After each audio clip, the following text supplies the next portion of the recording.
বিশ্বনবী মাকামে মাহমুদে যে আল্লাহু আকবার বলে সিজদায় লুটিয়ে পড়বেন, আল্লাহ রাব্বুল আলামিন বিশ্বনবীকে এমন কিছু চমৎকার শব্দ শিখাবেন, ওই শব্দগুলো দিয়ে আল্লাহর প্রশংসা করে বিশ্বনবী কাঁদতে আরম্ভ করবেন। রব্বুল আলামিনের রহমতের দরিয়ায় জোশ লেগে যাবে।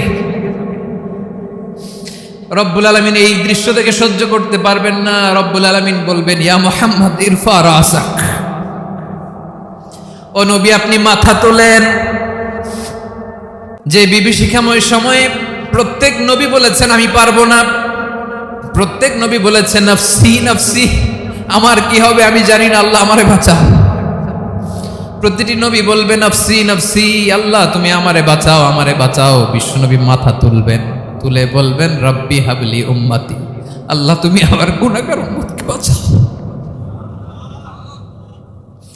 এই দুনিয়ার বুকে রব্বুল আলামিন সব নবীকে একটা করে দাওয়া মুস্তাজাবা দিয়েছেন, মানে যে দোয়া করলে কবুল হয়ে যায় সাথে সাথেই।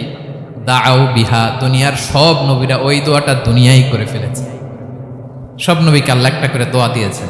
আমার ওই স্পেশাল দোয়াটা আমি দুনিয়ার বুকে কঠিন বিপদে পড়েও কোনোদিন করি নাই। আমি আমার স্পেশাল দোয়াটা কিয়ামতের দিন আমার গুনাহগার উম্মতকে সুপারিশের জন্য রেখে দিয়েছি।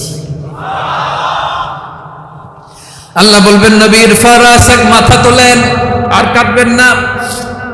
বিশ্বনবী মাথা তুলবেন, আল্লাহ বলবেন সাল তুতা, আপনি যা চাবেন তাই দেব। ওয়াশফা তুশাফা, সুপারিশ করেন, সুপারিশ কবুল করব।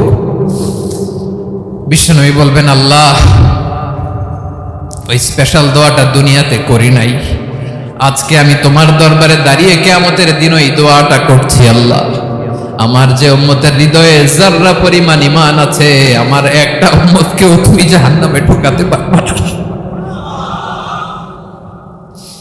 বিশ্বনবী পাগলের মতো একবার হাউজে কাউসারে যাবেন, একবার সিরাতে যাবেন, একবার পুলসিরাতের দিকে, একবার হাউজে কাউসারের দিকে।